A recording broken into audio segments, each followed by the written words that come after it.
Hey guys, welcome back to the channel. Today I will be continuing with the horoscope series, and I'll be talking about Capricorn, which happens to be Emily's horoscope. And as always, I went to ask her what are the stereotypical characteristics of this horoscope, and this is what she had to say. So according to her, she said a normal Capricorn is hardworking, sensible, very step-by-step, greedy, boring, straightforward in love. They're people who believe in hard work above all else, combined with some ingenuity and very tunnel visioned. She also said that they are very cold-hearted, and they're definitely the types that think with their heads rather than with heart in all things. And they're not really the romantic types, to be honest. Romance to Capricorn is that we are there for you when it matters the most.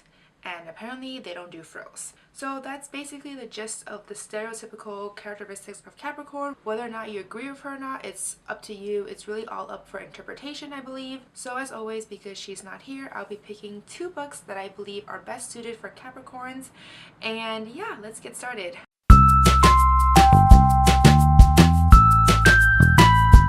So the first book I'm going to pick is called Without Borders by HEGER, and it follows a story with a girl called Annie and Felipe, where Annie goes to Nicaragua during the summer as a volunteer for 1 month, and she goes on to this doctor brigade where she goes on to different villages and helps out all the villagers there.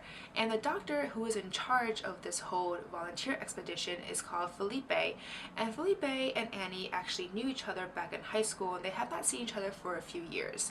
So as typical YA, romance ensues, there's drama, there's obstacles between the two, and that's essentially what this book is about. The main reason why I picked this book for Capricorn is because of Felipe. I would say that this story follows along Annie and Felipe's POV, so I would say they're both dual main characters in this book. And Felipe, for me, is pretty much the stereotype of Capricorn. He's very straightforward, very sensible, very step-by-step.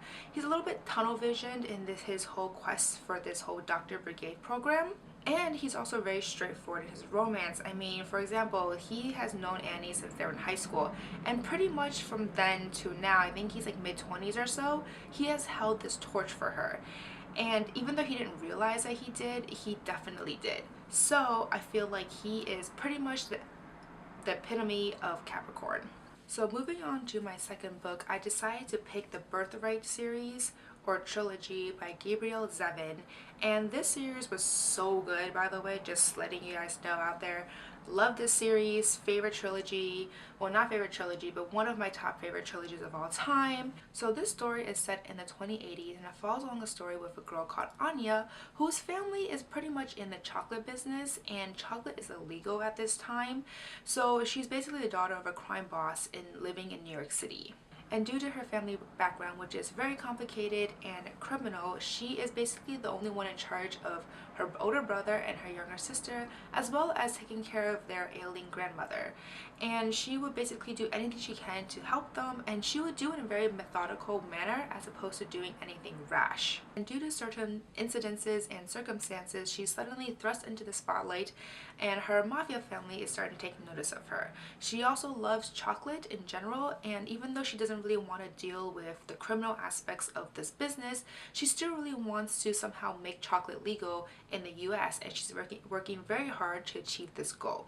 And the reason why I pick this book specifically is because Anya is literally a Capricorn. She's incredibly sensible, very straightforward, very methodical, step by step. She's also extremely hardworking and really thinks with her head as opposed to her heart. And she's also very straightforward in her romance as well, despite all these obstacles and interferences. And even though everything was happening, she still somehow remained true to this one guy. And the story, the trilogy, follows along with when she's still in high school to when I would say like early 20s.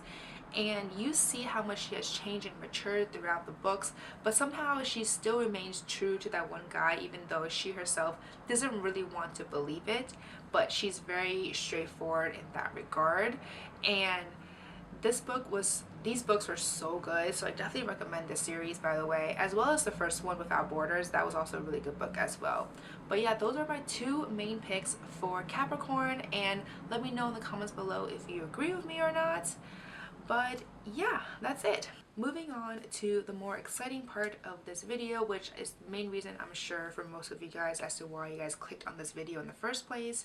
I usually do run a seasonal giveaway on my blog, but because I've been kind of behind and kind of lazy, I have not hosted my winter giveaway yet. So as always, I will be giving away 10 books. More details will be in the link below. I will link my blog, which will give you more information about which books I'll be giving away, as well as how to enter to win.